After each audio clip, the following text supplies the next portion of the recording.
historia escoria. Bueno, gente, pues vamos a empezar con ello. Tal y como os comentaba, pues hoy realmente el capítulo, como dice bien el título, pues se va a centrar de darle un poco el adiós al Neandertal. Para ello, lo que vamos a hacer, como os comentaba, pues es repasar un poquito las hipótesis que hay, digamos, más comunes que tratan de dar una explicación a ese adiós para siempre, ¿no? Esa extinción de nuestro primo hermano, el Neandertal. Para ello, lo primero que vamos a hacer, pues es, lógicamente, hablar un poco de cronología, ¿no? Vamos a ver cuándo surge el Neandertal, lo que es en el contexto europeo, y cuándo se piensa que desaparece, ¿vale?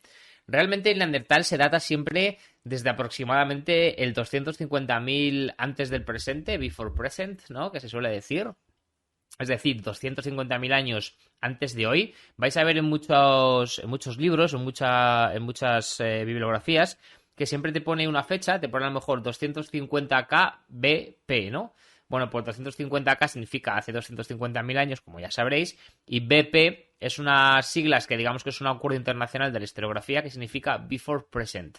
Es una forma de no relacionar la cronología a Cristo, ¿no? Sino simplemente antes del presente, porque es un poco más exacto históricamente hablando, ¿no? Entonces, quería hacer esta pequeña introducción para que cuando yo diga antes de hoy o antes del presente o before present, pues sepáis a qué me refiero y no digáis, el gallo se ha vuelto imbécil, que es, efectivamente soy imbécil, ¿vale? Pero no es por esto por lo que soy imbécil, es por otras muchas razones. Entonces, la cronología del Neandertal la dataríamos aproximadamente entre el 250.000 hasta el 24.000 before present, antes de hoy, ¿no? Antes de ahora mismo. ¿Vale? Es un poco sería el umbral cronológico en el que nace el Neandertal en Europa y desaparece, ¿vale? O sea, que estamos hablando de que desaparece en torno al 24.000 antes de hoy. Que esta ya es una fecha actualizada, porque antiguamente se tendía a pensar que desapareció más tarde, o sea, aproximadamente en el 40.000 before present, ¿vale? Pero hoy en día se encontraron, pues como siempre ocurre en arqueología, se encontraron restos posteriores y entonces van cambiando las cronologías. Como siempre os digo, no podemos viajar al pasado, por tanto, la prehistoria sobre todo es una ciencia en continuo cambio, ¿no? Pantarrey, todo fluye, que decía mi amigo Heráclito.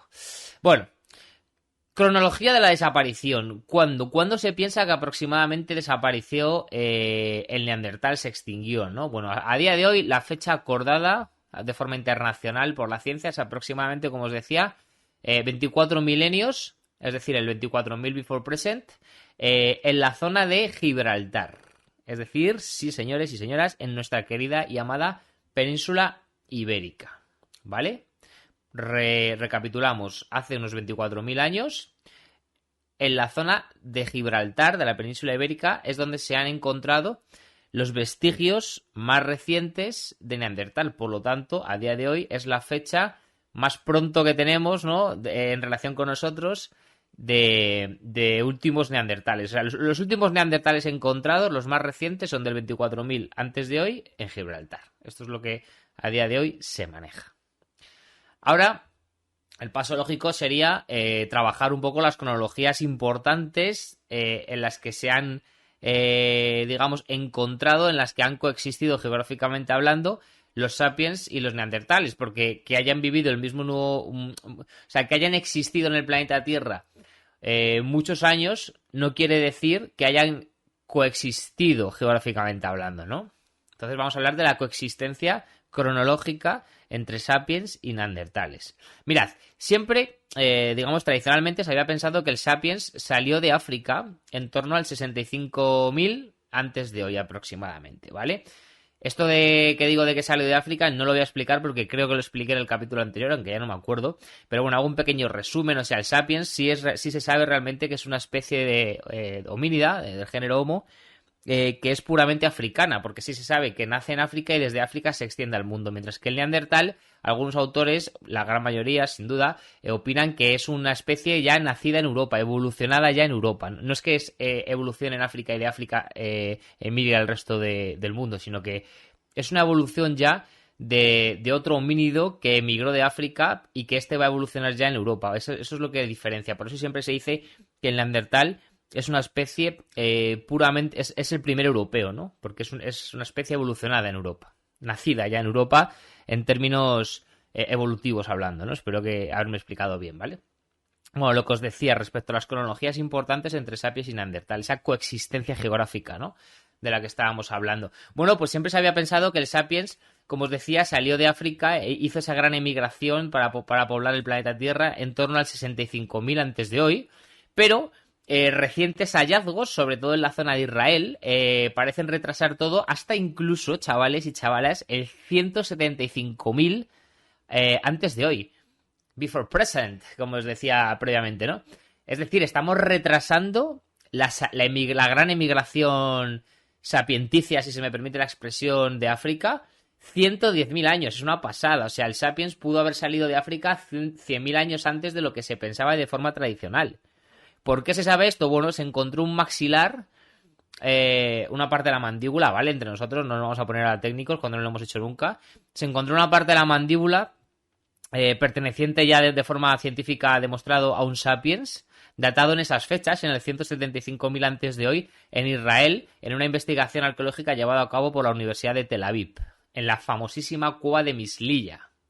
Esto hizo, por lógicamente, replantearse todo. Es decir, antes los vestigios más antiguos de Sapiens los encontrábamos en África, ¿no?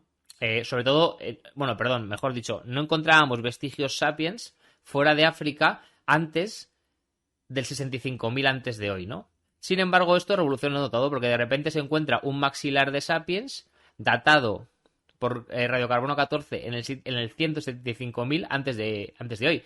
Eso que si ya sabemos, si esto es algo acordado por la ciencia, que el Sapiens es un ente, un homínido puramente africano, esto quiere decir que salió de África mucho antes de lo que pensábamos. De hecho, si se encontró en Israel en el 175.000 antes de hoy, probablemente salió de Israel muchos años antes, porque en andar desde África hasta Israel se tardará un ratito y habrá bastantes generaciones de viaje de por medio, ¿no? Bueno, esto, como os decía, se encuentra en la cueva de Mislilla, en Israel, y es una investigación llevada a cabo por la Universidad de Tel Aviv. Está en Google, es fácilmente encontrable. Y si no os importa leer en inglés, pues ahí la tenéis, es muy interesante. Yo la he leído y está bastante guay. Si no os gustan los tecnicismos y el academicismo, ni os molestéis. Ni os molestéis, ¿vale? Pero si os mola trastear con los temas así académicos, a mí me mola, aunque sé que es un poco rollazo, pues echarle un ojo porque está guay. Si no, de todas formas, podéis curiosearlo por Google, que hay 1000 reseñas al respecto, ¿no? Bueno, ¿por qué leches? ¿Por qué hostias, no? Os estoy dando la chapa con cuándo o no cuándo salió el Sapiens de África. Vamos a ver, seamos coherentes, ¿no? Si estamos diciendo que el Neandertal es un ser puramente europeo o nacido en Europa, el Sapiens es un ser africano, es el Sapiens el que tuvo que dar el paso de pasar a Europa para coexistir con el Neandertal. Por eso os estoy dando la chapita. Como antes se pensaba que el Sapiens salió en 65.000 antes de hoy y que el Neandertal se extinguió en torno al 40.000, que es lo que se pensaba antes, hubo muy poco umbral cronológico para que realmente se encontrasen ambas especies. ¿Vale? Por esto lo estoy diciendo. Pero claro, ahora se sabe que el Sapiens salió como 100.000 años antes y que encima el Neandertal se extinguió como 20.000 años después de lo que se pensaba. Por lo tanto, el umbral cronológico en el que pudieron encontrarse es mucho más amplio, lo que da lugar a teorías. Teorías que tratan de explicar qué parte de culpa tiene el Sapiens en la extinción del Neandertal. ¿Vale? Por ahí es por donde va toda la historia que os quiero contar. Vale. Respecto a cuándo coexistieron exactamente, porque es cierto que el Neandertal pudo haber estado, el Sapiens llevará ya 200 y pico mil años fuera de África, el Neandertal ya los llevaba, pero no quiere decir que todo el rato estuviesen coexistiendo en la misma zona geográfica, que se viesen, que se intercambiasen cosas, no quiere decir eso. Hay dos teorías al respecto. Una habla de que en torno al 45.000 antes de hoy es cuando coexistieron en Europa de forma clara. Y hay otra teoría muy minoritaria, hay que decirlo, y muy poco apoyada por la mayor parte de la ciencia, que dice que realmente nunca llegaron a coincidir físicamente. ¿Vale? Pero, ¿qué dice la ciencia? Mirad, hay un yacimiento en Apidima, Grecia, se llama yacimiento de Apidima, como suena, en el que se encontraron restos de sapiens, que de hecho es el primer sapiens europeo. Este es incluso más antiguo que ese de Israel que os decía. Lo que pasa es que el de Israel es el más famoso porque fue el primero que, digamos, mandó a tomar por saco la hipótesis de que el Sapiens había salido de África aproximadamente en el año 65.000 antes de hoy, por eso es tan famosa lo de la cueva de Mislilla, porque digamos que fue la primera investigación científica clara con pruebas claras que databan la salida mucho antes, lo cual, como os decía, permitía más conspiración, ¿no? Científica al respecto de la relación entre el Sapiens y el Neandertal. Pero realmente, como os decía, respecto al yacimiento de Epidima, pues tenemos una datación de un Homo sapiens que es incluso anterior a esta cueva de Mislilla, que está datado, es conocido como el primer Homo sapiens europeo y está datado en el hace 210.000 años, ¿vale? Y lo curioso es que en este mismo yacimiento hay restos neandertales de hace 170.000 años. Por lo tanto, es bastante factible que a pesar de que se lleven 40.000 años, pues ya hubiese neandertales cuando se encontró este sapiens. Por ser un homínido más arcaico, ¿no? Entonces, probablemente aquí pudo haber algún tipo de coexistencia, ¿no?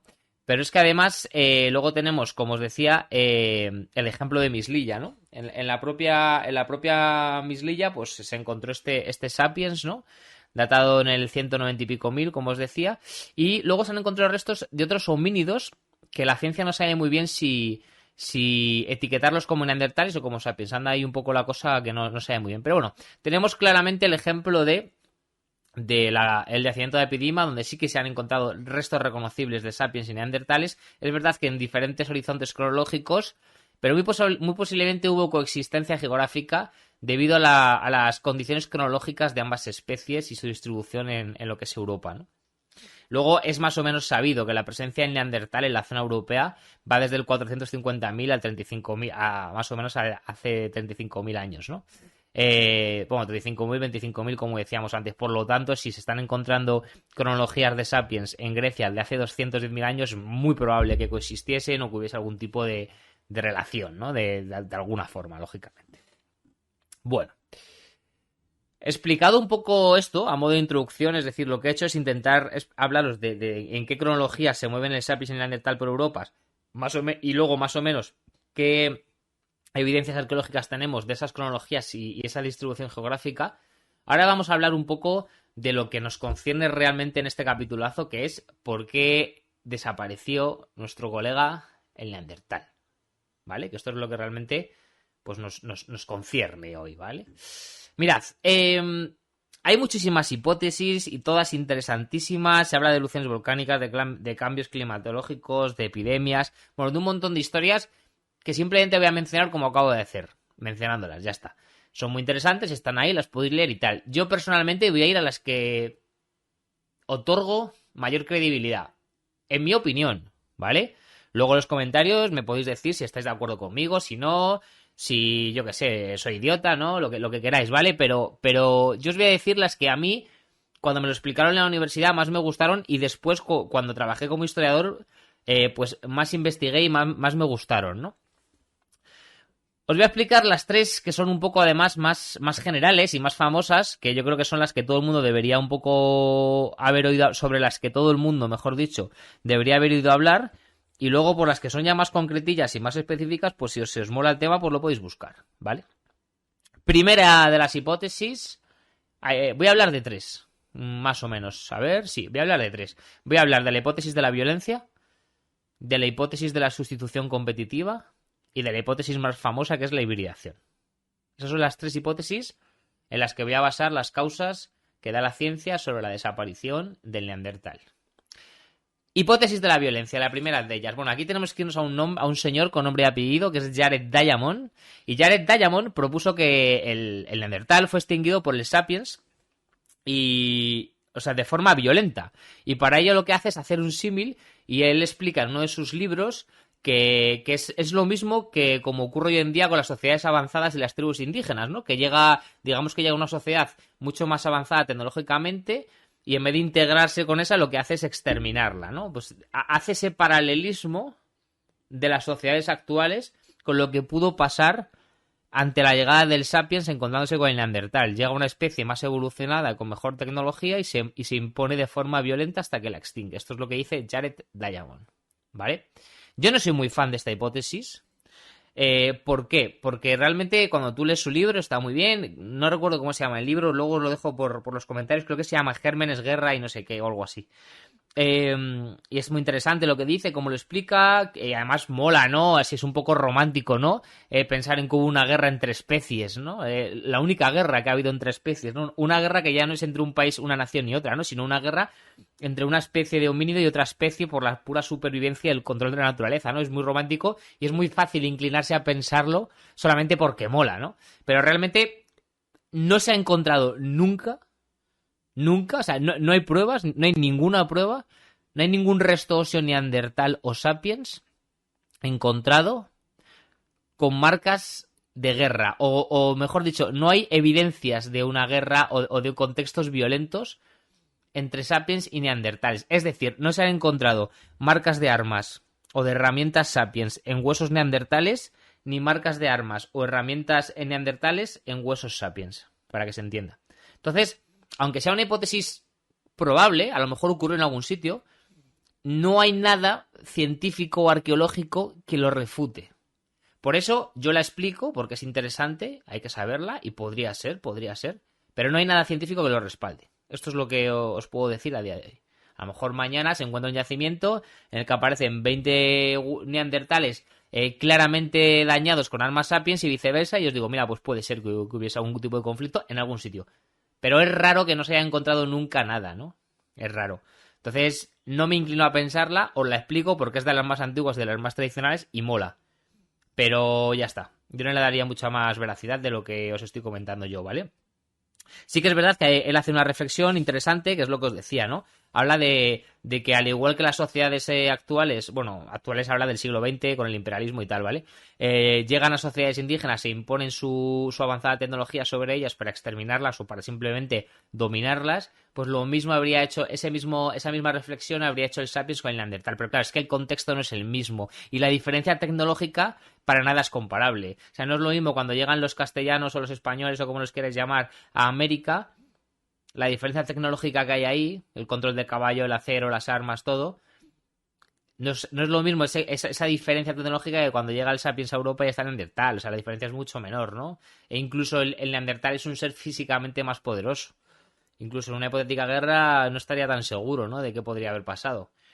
Entonces, con pinzas. Yo la explico, la hipótesis de la violencia, pero mi consejo, hacer lo que os dé la gana, por supuesto, pero mi consejo es con pinzas. Luego, si queréis en los comentarios, pues ya me decís si con pinzas o sin pinzas. Eso ya como queráis, chicos y chicas. Vale. Ahora nos vamos a la segunda de las hipótesis. Para mí la más interesante. A mí es la que más me gusta porque la veo la más lógica, junto a la de la hibridación. Pero bueno, esta incluso me gusta un poquito más, ¿vale? Que es la hipótesis de la sustitución competitiva. Que es una hipótesis que al fin y al cabo lo que viene a reflejar es que el Sapiens es un animal para ese contexto climatológico y geográfico mejor en un momento determinado, y eso hace que poco a poco se vaya imponiendo de forma inconsciente en la mayor parte de los contextos geográficos hasta que va arrinconando al Neandertal desde el centro de Europa hasta el final. ¿Y cuál es el final?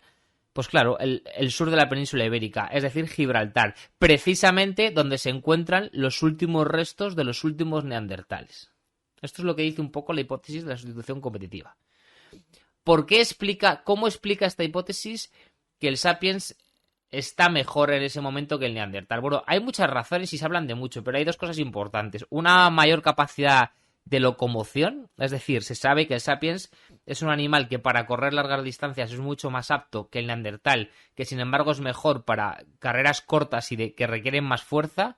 Siempre hago un poco el análisis, ¿no? El paralelismo en las clases de el Neandertal correría mejor los 100 metros lisos y el Sapiens las maratones, ¿no? Sería un poco esa la diferencia, ¿no? Y es un contexto en el que a lo mejor es mejor correr maratones, ¿no? Por eso quizá jugase un papel importante en esto, aunque tampoco creo yo que fuese alguna cosa muy importante, pero sí que es una de las cosas que más se repite cuando se habla de la sustitución competitiva como hipótesis, ¿no?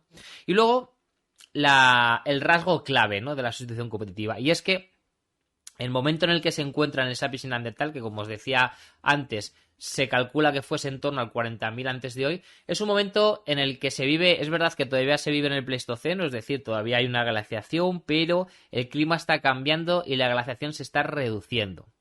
ese cambio del clima lógicamente va a traer consecuencias para la fauna. Una de las principales consecuencias que va a traer es que los animales, perdón, ya sabéis que en climas fríos, animales grandes. En climas que van siendo más calientes, animales más pequeños. Por eso el mamut es un animal puramente del hielo, ¿no? De la glaciación. Y no puede vivir en un contexto como el de hoy en día en España, por ejemplo, con el calor que hace, ¿no? ¿Por qué? Porque los animales grandes sostienen mejor el frío, o sea, soportan mejor el frío, mejor dicho, y los animales pequeños soportan mejor el calor, simple y llanamente, ¿no? Bien, ¿qué pasa? El clima está cambiando, se está calentando el planeta y eso hace que la fauna vaya empequeñeciéndose cada vez más. Se sabe a día de hoy que el consumo de carne era clave en la dieta neandertal, sobre todo porque estos necesitaban aproximadamente un mínimo de unas 4.000 calorías diarias debido a todo el aparato muscular que desarrollaban tanto los hombres como las mujeres, que tenían una capacidad muscular brutal, ¿no? Una caja torácica súper grande y, bueno, eran como súper cachas, ¿no? Porteros de discoteca, los neandertales, pero en bajito. Y, bueno, hay bastante consenso en afirmar que los neandertales, pues, recurrían a la caza mucho más que los sapiens para poder suplir esas 4.000 calorías diarias. Claro, ¿cuál es el problema? Que este cambio climático, que como os decía, significó la creación de un nuevo paisaje estepario, con largos periodos de frío durante el Paleolítico Superior, pues pasó a convertirse en algo un poquito más cálido y con una fauna que poco a poco iba empequeñeciéndose. Lógicamente, el hecho de que la fauna fuese empequeñeciendo, pues también hacía que la posibilidad de conseguir más calorías cazando un animal grande se redujese, porque cada vez había menos animales grandes y, sin embargo, lo que empezaba a triunfar era la caza de animales tipo conejos y gamos y cosas de este estilo, ¿no? Este empequeñecimiento de los mamíferos, al final lo que ocurre es que a la especie a la que va a beneficiar sobre todo es al sapiens, porque el sapiens sí está bien adaptado al consumo de, por ejemplo, de vegetales, de frutas, de mariscos, de pescados, y conoce muy bien la caza de lo que se conoce como microfauna, ¿no? Que sería un poco, pues, el tipo conejos, liebres y este tipo de cosas. Mientras que el neandertal conoce este tipo de caza, pero le es menos eficiente para el consumo calórico que necesita. El neandertal es una especie acostumbrada a cazar grandes mamíferos que son los que mejor suplen sus necesidades calóricas. Y eso lo tiene mientras que la glaciación es pura y dura. Cuando esto de la glaciación empieza a cambiar y se empieza a calentar el planeta, como os decía, empezamos a pasar de la macrofauna a la microfauna, y en ese contexto se desarrolla mucho mejor el sapiens que el neandertal. Lo primero, porque su necesidad calórica es inferior. Lo segundo, porque tiene más capacidad de correr. Y lo tercero es porque toda la tecnología que tiene, la tiene ya adaptada a poder cazar microfauna, y además ya está habituado al consumo de vegetales, frutas, mariscos y pescados. El neandertal también come, vegetales, frutas y demás, pero está menos acostumbrado. Sí que hay bastante consenso en que la dieta, por ejemplo, del neandertal era mucho más carnívora, mientras que la del sapiens era mucho más omnívora. Y esto, en un contexto en el que el clima está cambiando, va a beneficiar mucho mejor al sapiens que al neandertal. Y esta es otra de las explicaciones para esta hipótesis de la sustitución competitiva. Es decir, el neandertal empieza a reducir su número debido a la falta de grandes mamíferos. El sapiens, todo lo contrario, se adapta mejor a ese entorno. Además, ya sabemos que el neandertal es una especie creada para soportar el frío, mientras que el sapiens no. Y el neandertal, en un contexto en el que todo se empieza a calentar, pues se mueve peor que el sapiens. A esto sumarle, como os decía, el empequeñecimiento de los grandes mamíferos, el neandertal que no puede suplir sus calorías de forma tan cómoda, porque ya no vale con cazar un mamut, porque ya no hay mamuts, ¿no? De repente. Y el sapiens, sin embargo, pues como os decía, se mueve mucho mejor con la microfauna, vegetales, frutas, etcétera. Bueno, digamos que el contexto, el resumen sería que todo el contexto climatológico empieza a cambiar. Eso trae unas consecuencias que van a favorecer mucho mejor al sapiens, que es una evolución mucho mejor adaptada a ese tipo de contextos, que al neandertal, que es una evolución adaptada puramente al frío puro y duro, ¿vale? Esto sería la segunda hipótesis de la sustitución competitiva, que, como os decía, lo que os comentaba previamente son un poco los rasgos que la completan, pero lo que viene a decir es que hay un cambio en el contexto general que va a favorecer más a una especie que a otra. En el momento en el que el sapiens está más favorecido, pues empieza a rinconar a sustituir competitivamente, por eso se llama así, ¿no? Al Neandertal en muchos focos geográficos hasta que lo va arrinconando y al final pues acaba acabando, valga la redundancia, en lo que es Gibraltar, la península ibérica. Y así es como explican esa correlación con esas fechas que yo os daba al principio del capítulo sobre que es donde se encuentran los últimos neandertales. Y luego, por último, estaría la hipótesis de la hibridación. Una, sin duda, de las más famosas, si no la que más, que probablemente habréis oído y reoído en periódicos, publicaciones, podcasts, vídeos, YouTube, en mil historias, ¿no? Aquí hay que hablar de un personaje con nombres y apellidos. Michael Barton, profesor, me encanta poner este acento así como de sabiondo, ¿no? Michael Barton, profesor de la Universidad de Arizona. Este propuso que la coexistencia del sapiens y neandertal dio lugar a un proceso de procreación interespecie en el que el sapiens absorbió al neandertal sobre todo por número en términos de cantidad. Es decir, la coexistencia del sapiens y el neandertal es clara hasta tal punto que no solo guerrean o comercian, sino que procrean entre ellos. Y aquí estaríamos hablando de hibridación. ¿Qué es la hibridación? La hibridación es cuando se produce sexo con posible descendencia entre diferentes especies. Es decir, tiene que ser que puedan llegar a tener descendencia, porque tú puedes tener sexo con otra especie, pero a lo mejor no puedes generar un hijo, ¿no? Para que sea hibridación, tiene que existir la posibilidad de que ese sexo pueda generar un hijo, para que se entienda lo que significa el término de hibridación. Si me estoy equivocando, que alguien me corrija, pero estoy casi seguro de que es esto, ¿vale? Bueno, pues este Michael Barton hablaba de que esto existió, ¿vale? Y que al final esto acabó concluyendo en una exterminación por hibridación, dado que la cantidad de ejemplares de Sapiens era infinitamente superior precisamente por la sustitución competitiva de la que hablábamos previamente. El Sapiens era muy grande, era muy superior en cantidad al Neandertal. Una vez esta diferencia de número está dada, se produce la hibridación. Y eso va a hacer que nazcan poco a poco, vayan naciendo cada vez de forma exponencial más Sapiens que Neandertales, hasta un punto en el que a lo mejor si pasamos de 6,4, pues 7,3, 8,2, 9,1 y al final pues 10,0, ¿no? Sería un poco como lo estoy resumiendo muchísimo porque esto pasa en decenas y decenas de miles de años, ¿vale? Mientras se produce, pero es una forma simple, yo creo, de explicarlo y fácil para vosotros y vosotras de entenderlo, ¿no? Y esto sería un poco la explicación que da pues Michael Barton de la hipótesis de la hibridación y de cómo esta pudo acabar con el Neandertal. Por eso él habla, ¿no?, de esta frase así que rima y que es muy fácil de entender, de la hibridación acabó en exterminación, ¿no? Esto se denomina, vamos, exterminación por hibridación, como se dice, como dijo este hombre literalmente, ¿no? Además, según estos, Michael Barton y demás investigadores de la Universidad de Arizona, cuando el clima y los pasajes son cambiantes, las respuestas de los homínidos para recolectar recursos habrían aumentado las oportunidades de interacciones sociales y biológicas entre ellos. Entonces, los cambios geográficos comúnmente aumentan las tasas de hibridación, lo que lleva a una desaparición rápida del grupo menos números. Esto es lo que dicen ellos literalmente, ¿no? Es decir, para que nos entendamos, ese cambio climatológico del que hablábamos previamente va a hacer que la forma de alimentarse tenga que ser mucho más variada.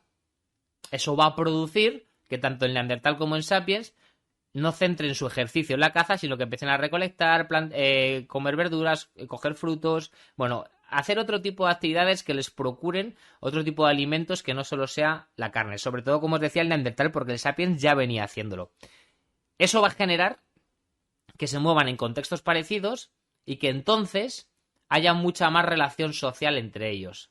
Y esa relación social es lo que va a producir que mantengan relaciones sexuales y se genere esa hibridación. Y esa hibridación es lo que va a hacer que se produzca esa frase que os decía antes de la exterminación por hibridación, debido a la diferencia importante que existía entre la cantidad de sapiens que había y la cantidad de neandertales. Creo que se entiende bien y que me he explicado bien. Si no, pues me lo hacéis saber en los comentarios e intento resolver todas las dudas que puedan suceder.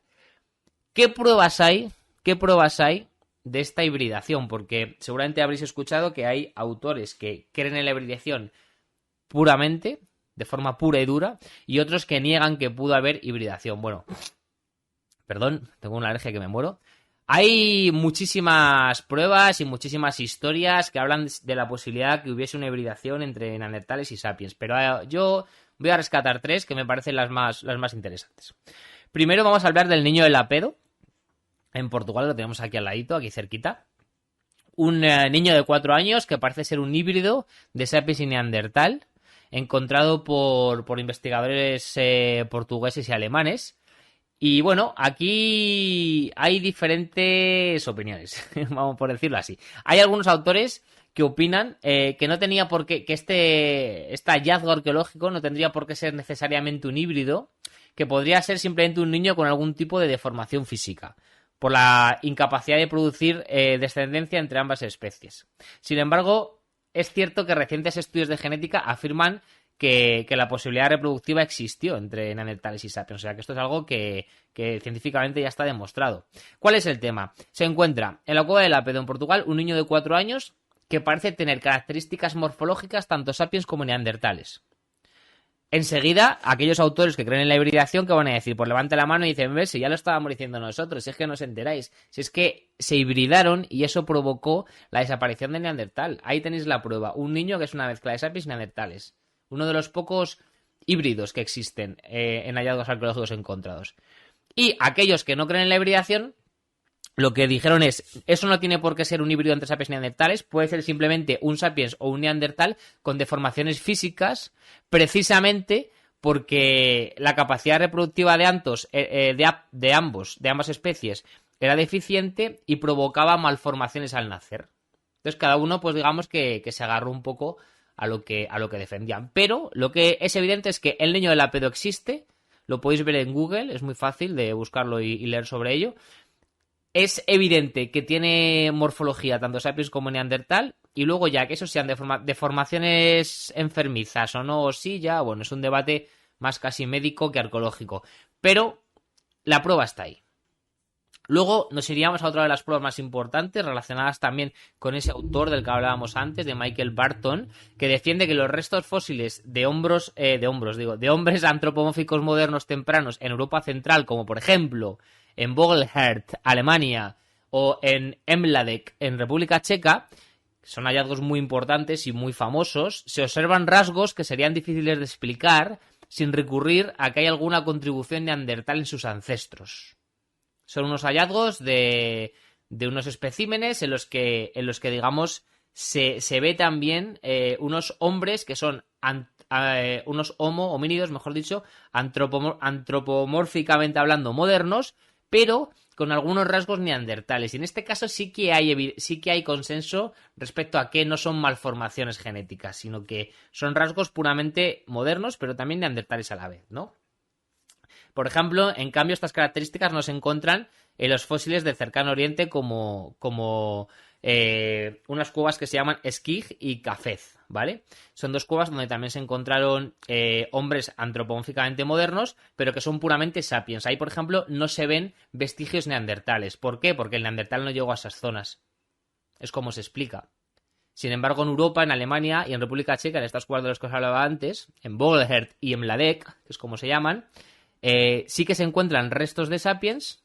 Son, no sé si decir sapiens, la verdad, pero bueno, son como homínidos que son antropomórficamente modernos. Tú ves los esqueletos y tampoco te vas a dar cuenta, pero si lo analizas detalladamente, sí. Se ven estos esqueletos modernos, de hombres modernos o mujeres modernas, pero con algunos rasgos neandertales. Y eso puede responder a una hibridación también, lógicamente. Y el hecho de que luego en esas cuevas del Cercano Oriente, del Próximo Oriente, aparezcan ya homínidos que son puramente sapiens sin ningún tipo de resto arcaico neandertal, habla perfectamente de cómo el neandertal era un ser europeo o euroasiático, pero no llegando a esas zonas, ¿no? Y luego estaría la prueba que para mí ya hace que todos aquellos que opinaban en contra de la hibridación pues tengan que ponerse un punto en la boca y ya está, y agachar la cabeza. A veces toca recoger el mazo y oye, pues ya está, hemos perdido y enhorabuena al vencedor, ¿no? Que es un estudio genético que se hizo en 2010, hace muy poquito, hace apenas 11 años, que extrajo ADN mitocondrial y nuclear humano y neandertal para llevarlo a análisis a un laboratorio. ¿Cuál fue la conclusión del análisis? Bueno, tras la comparación de ambas muestras, lo que se dedujo fue que el ADN mitocondrial era distinto en ambas especies. Vale, por ahí vamos bien, especies distintas. Pero respecto al ADN nuclear, los ejemplares que vivían fuera de África, de sapiens y neandertales, compartían el 2% del ADN nuclear. Es imposible compartir el 2% del ADN nuclear sin hibridación. Imposible. Y encima, este estudio especificaba fuera de África. Es decir, si cogías sapiens neandertales, africanos... que he dicho una tontería brutal. Si cogías Homo sapiens africanos, no compartían ADN nuclear con los neandertales. Pero si cogías sapiens extraafricanos de fuera de África y analizabas el ADN nuclear, compartían el 2% con los neandertales. Sobre todo sapiens europeos. Esto demuestra 100% que algún tipo de hibridación tuvo que haber. Porque si no, a mí que me expliquen cómo van a tener los sapiens un 2% de ADN compartido con... o sea, que sea igual que el ADN nuclear neandertal.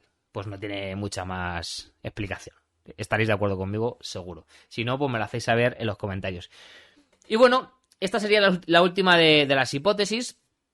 También deciros, como os decía al principio, que bueno, hay otra serie de hipótesis también interesantes, pero que no me puedo parar a hablar en ellas. Ya sabéis que a mí me gusta hacer capítulos de entre 40 y 50 minutos para no aburriros mucho y para que mientras ahí hacéis la casa o corréis o os vais a dormir, pues podáis escucharlo y que no sea algo eterno y aburrido, aunque a veces se me va un poquito, ya lo sé.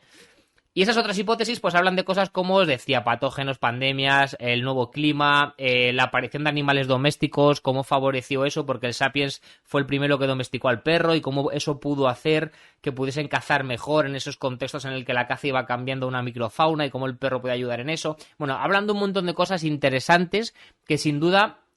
seguramente fueron importantísimas para la desaparición del neandertal. Pero yo os he querido explicar las tres que para mí son las más importantes, que a modo de resumen diríamos la hipótesis de la violencia, la de la sustitución competitiva y la de la hibridación. Seguramente, amigos y amigas, como siempre pasa con todos, seguramente no fue una la que determinó todo, sino la suma de todas la que concluyó en la extinción del neandertal. Siempre las consecuencias importantes nunca son causa de una sola cosa. Siempre son un aglomerado de pequeñas causas que todas juntas provocan que justo el engranaje coincida para que ocurra una determinada cosa grande. Las cosas grandes nunca son consecuencia de una pequeña cosa. Siempre son muchas pequeñas cosas. Y esa es mi conclusión para cerrar el capitulazo de hoy.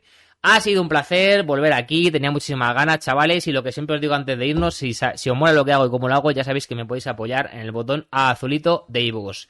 Chao, chao, un besote, os quiero, adiós. Pero mientras aquí sigo, ahogado de nuevo en el puto estribillo, mi vieja sabe lo que vivo. Tú no sabes nada, cabrón, yo a lo mío, loco, tú te crees el mejor de cuanto. Saco lo mejor de mí solo si canto, ya voy a dejar que se te des el llanto. Por mucho que brille mi día es nublado, la abuela me dijo cuida, estate al tanto. La vida es bonita pero tiene su lado malo, y ahora yo estoy cansado, me siento pesado por todo lo que estoy cargando. Me mira el futuro y los ojos cansados, toca por ti lo demás de lado. Hasta te lo juro que me salgo de lo malo, me bebo las penas por no soltarlo. Me dejo la piel cuando estoy cantando, yo me siento vivo con esto, mi hermano. ¿Qué te pasa, chacho? Te veo más cansado, ya no es cachondeo, lo dirá a mí dártelo, Me mata la pena, cueste lo que cueste, voy a ser leyenda. No por la fama, mi corazón puro pero no es de seda. Me meto en la cama, pensando en que puedo pero no me dejan. Princesa o rana, cuerpo en la calle, mi mente entre rejas. El corazón se me acelera, llevo unos faros que ni las farolas. Por mucho que digan no rompo mi tocha, cada uno hace con su vida lo que quiera. Cambia las tornas, gira la rosca, Miquel, solo a ti te cuento mis cosas. Le miro llorando, me mira y le sobra, me dice mi hermano normal que te rompas. A veces roca, a veces cristal.